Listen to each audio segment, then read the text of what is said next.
Hello and welcome everybody. We're here today at the last day of CROI 2017 here in Seattle, Washington, on a semi-sunny day. And there's been a lot going on in terms of metabolic complications, which we're going to talk about today. So we have today a rather large and distinguished panel, and rather than butchering people's names and positions, I'll let you introduce yourselves and then we can start the conversation. Hi, my name is Katie Fitch. I'm a nurse practitioner at Massachusetts General Hospital. So thank you. I'm Todd Brown. I'm an endocrinologist at Johns Hopkins. Mm-hmm.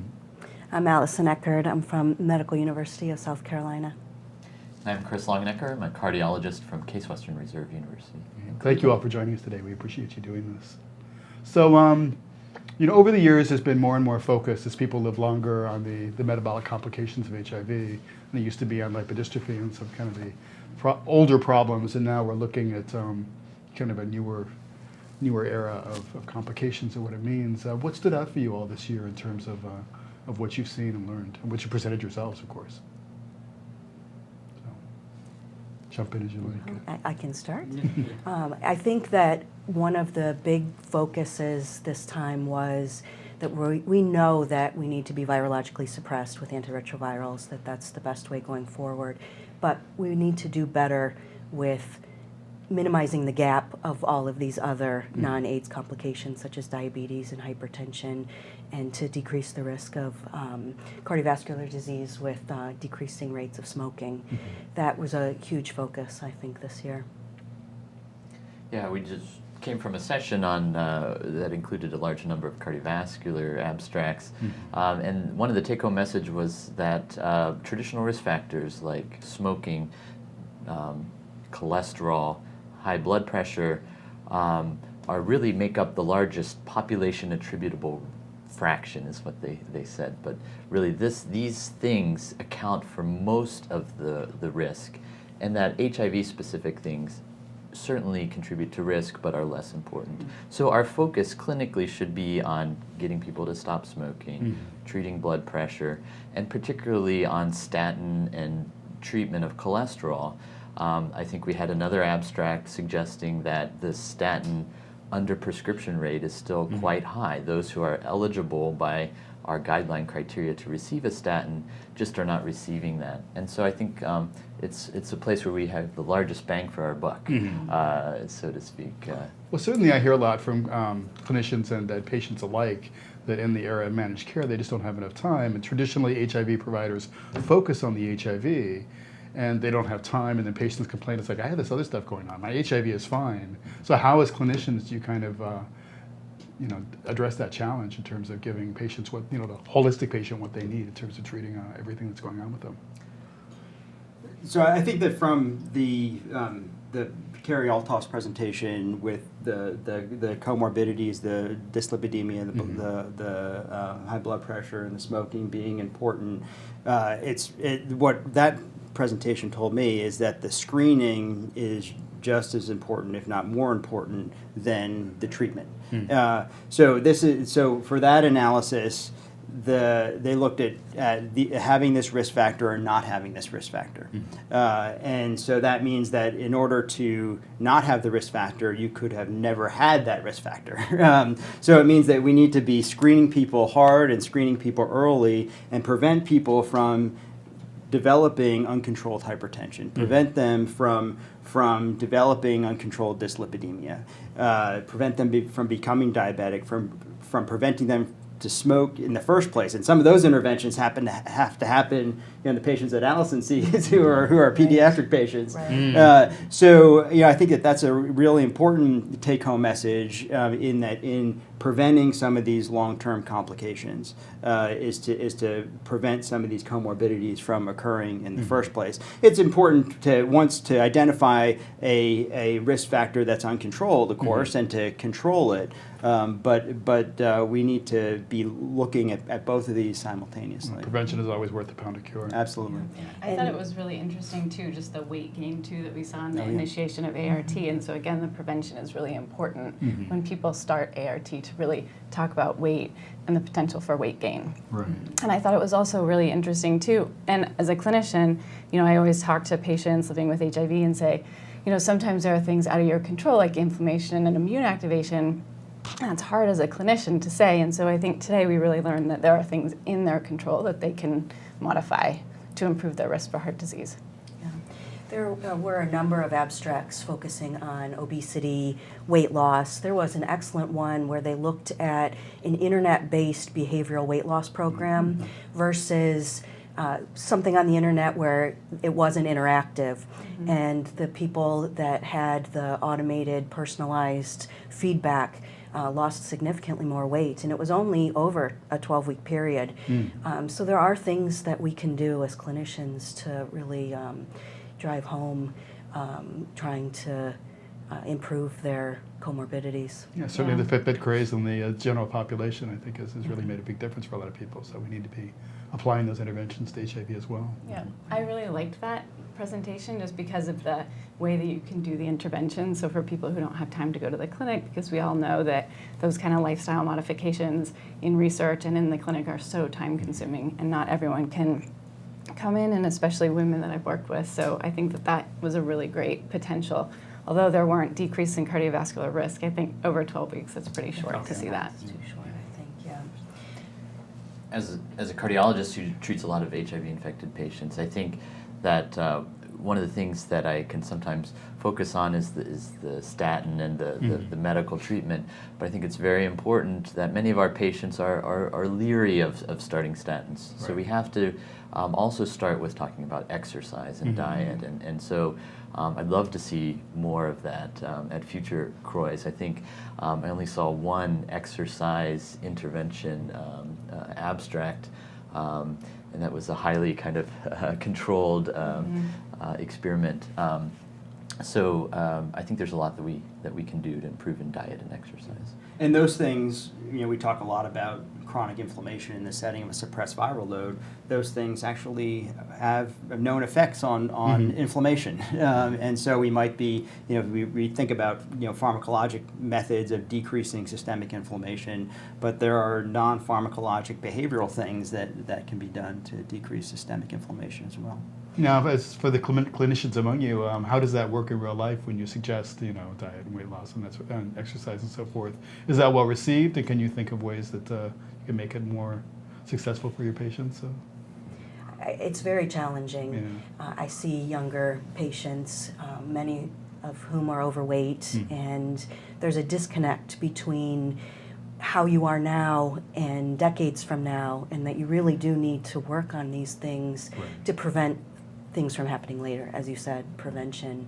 And the same with the statins and some of these things that the younger population, they're missed because they're not having heart attacks now, but they will be as they age and have HIV for a long period of time. You also have very limited time when you're seeing a patient. So when I see patients with diabetes in clinic, 90% of them are overweight or obese, and the dietary stuff and the exercise intervention is key. I talk to them about it. We talk about goal setting, et cetera, but the infrastructure isn't there. So I can refer, Mr. Jones to this program, and he could, have structure to help him lose weight. And I think that's a clear take-home message from weight loss interventions from outside of HIV, is that structure is key. Yeah. And I think we should take advantage of some of the unique maybe advantages of the HIV community and the HIV care system. In many ways, there's a camaraderie among HIV patients. So, for example, at our clinic, we have exercise groups that get together, and they can really encourage each other to work on these lifestyle things. We have a community garden. They can, in the back of the clinic, all contribute to, and in a place like East Cleveland, where it's really a food desert, it's difficult to get healthy food. That's really a fun thing for them to do to improve their own health. And I would say, too, that HIV-infected patients, in some ways, have an opportunity to do more prevention than the general population. We have, in the general population, 40, 45-year-old men, walking around who never see a primary care physician. But we have an opportunity. These HIV patients are coming every 3 to 4 months. We can screen for blood pressure and treat it. And so maybe our goal should not be to to reduce cardiovascular disease to levels seen in the general population, but maybe we could do better. We have that potential to even do better than the general population. Well, it's fascinating to hear you talk about those kind of patient-centered activities and interventions, and hopefully there'll be research of those to kind of quantify the benefits and justify the expense, because at the end of the day, as we all know, it comes down to money, right? So Right. if we can show that it saves the healthcare system money.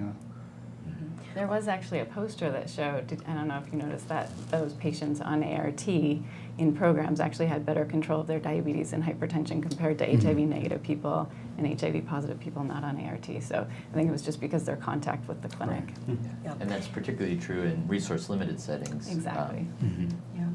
A lot of these clinics are going to a more comprehensive type program where the cardiologist is there and the endocrinologist is there.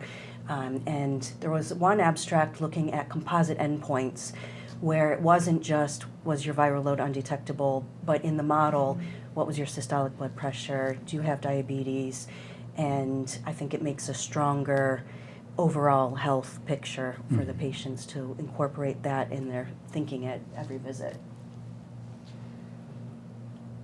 I think it is important that we talk a little bit about inflammation and immune activation, because while there are traditional risk factors, there are some unique things in HIV, and a lot of the research presented here at CROI often deals with that. And so there have been an interesting number of studies that have used PET CT scans to look at inflammation of the aorta.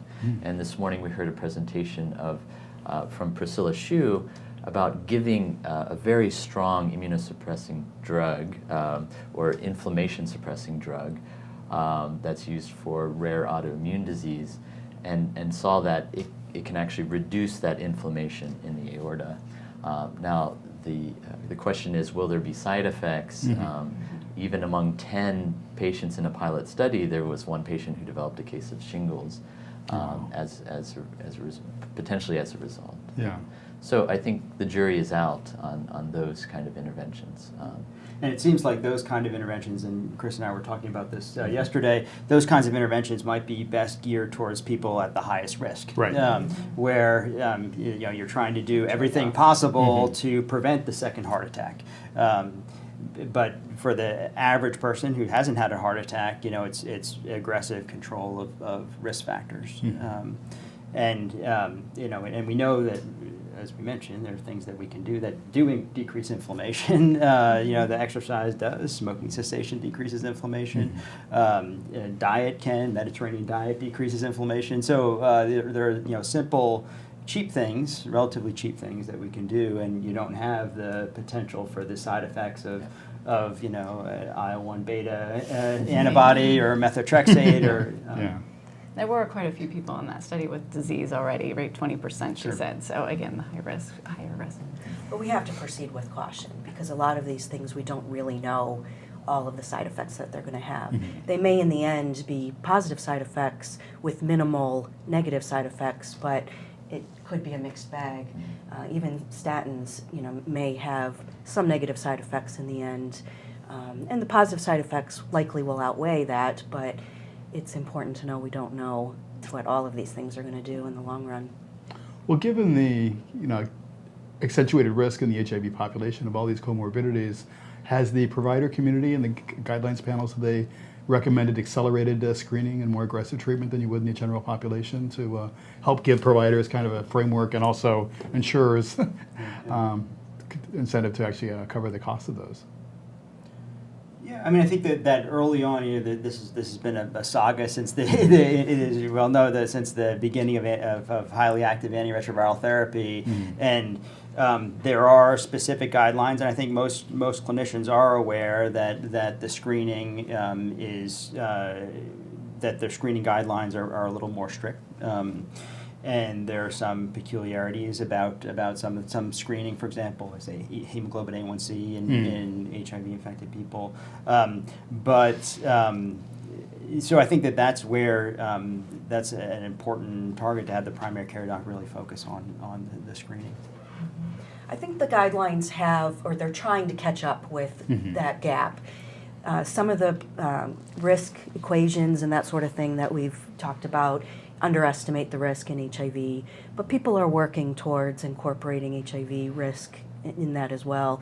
We saw a presentation this morning about fracture risk, and that it really underestimates fracture risk in the HIV cohort, and we're doing more and more things to identify how to do better with our population. Yeah, I mean, talking about bones in particular, it's one thing to get a fasting lab draw, because people get lab draws all the time, but it's a big barrier for clinicians to get DEXA scans, and so it's expensive. The patients don't necessarily want to do something that they don't necessarily have symptoms. That it's always the last thing on providers' lists to do. And but we know that it's an important way to risk stratify people, and we know that fracture is an important outcome in HIV-infected patients, and will be even more of an important outcome as the population ages. When do you think it's important for patients and providers to get that at the beginning of therapy or at a certain point? Well, or? no. So what in the U.S. it's based on age, and so the National Osteoporosis Foundation is outside of HIV. So 65 and older for women, 70 and older for men, and then for people who have additional risk factors. And as of 2013, HIV is among those additional risk factors. Men between 50 and 70, all postmenopausal women. But and that's sort of what is in the guidelines as far as recommendations. And I've talked to clinicians saying that's a huge chunk of their population. They spend a lot of time looking at ordering DEXAs, looking at the results, trying to figure out what to do with the results. And so I think there are.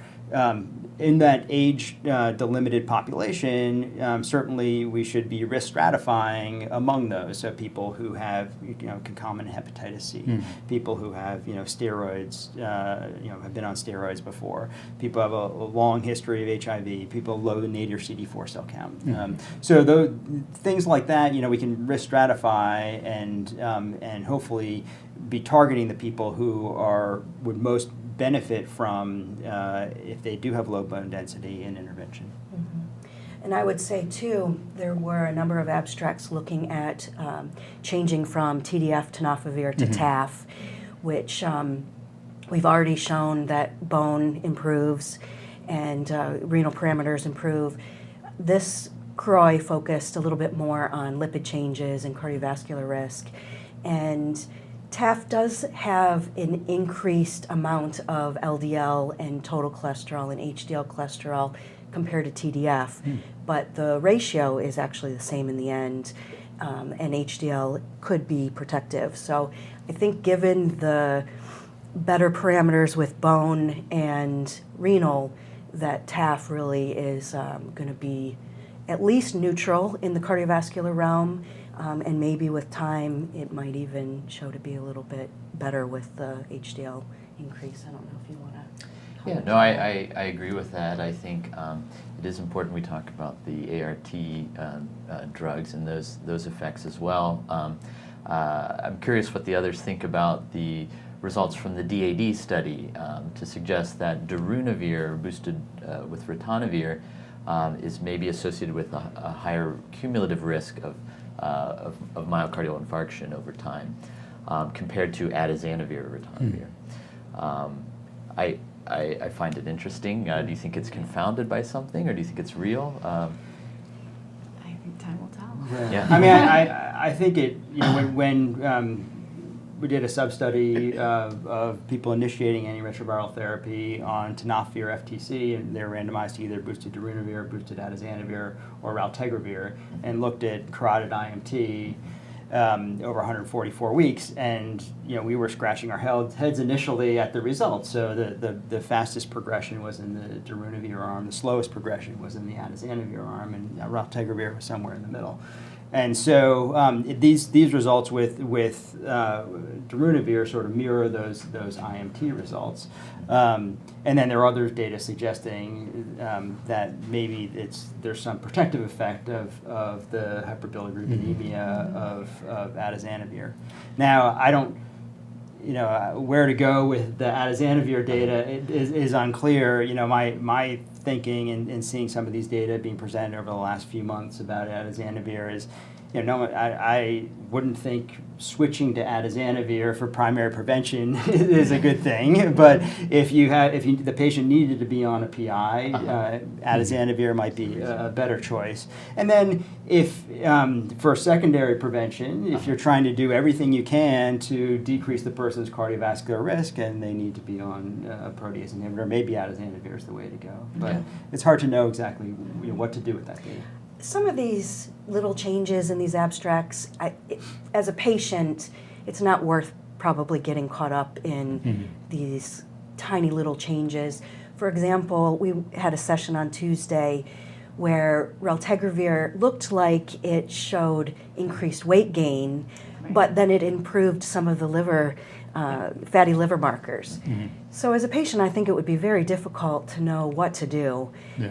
But maintaining what you're on, with your provider, choosing the best regimen for you at that time, maintaining virologic suppression, and working on your modifiable risk factors like smoking, in the long run, as a patient, I think that's the most important thing to Well, worry certainly a about. lot of patients get very attached to their regimens. I know people who are still on AZT, 3TC, and Crixaban because that got them undetectable, and they'd rather fight than switch. Yeah. And you see this, and so as providers, do you find it sometimes a challenge to get to nudge patients onto a more lipid-friendly or better regimen for them? Yeah, absolutely.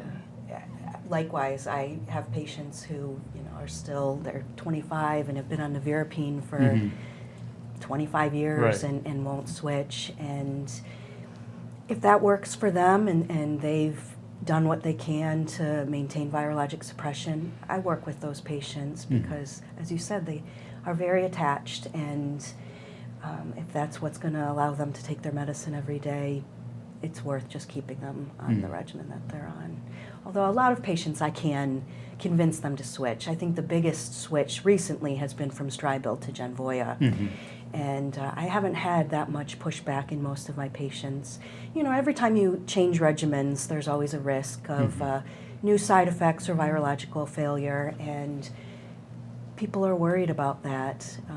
Well, I think patient anxiety is probably the biggest risk with some of these switches because TDF to TAF, that's really not a big difference. A lot of patients, though, don't even notice. Yeah. And I say, your bones notice, even if you don't feel any difference. Right. And it's, I think, worth changing to more modern regimens. Whether these tiny little differences between darunavir and atazanavir are going to make a difference over decades, I think, like you said, time will tell. Or the field will change enough and there'll be new classes of drugs that make them obsolete, which has been kind of the history. Right. of the Well, epidemic. another drug that was presented this time was bictegravir, which is another integrase inhibitor. It was just a phase 2, and they were looking mostly at virologic suppression, but the side effects seemed pretty minimal compared to dolutegravir, and the lipid abnormalities not very pronounced. So. Although it takes time, because initially dolutegravir looked really clean, and we've learned over time as it goes out into broad practice.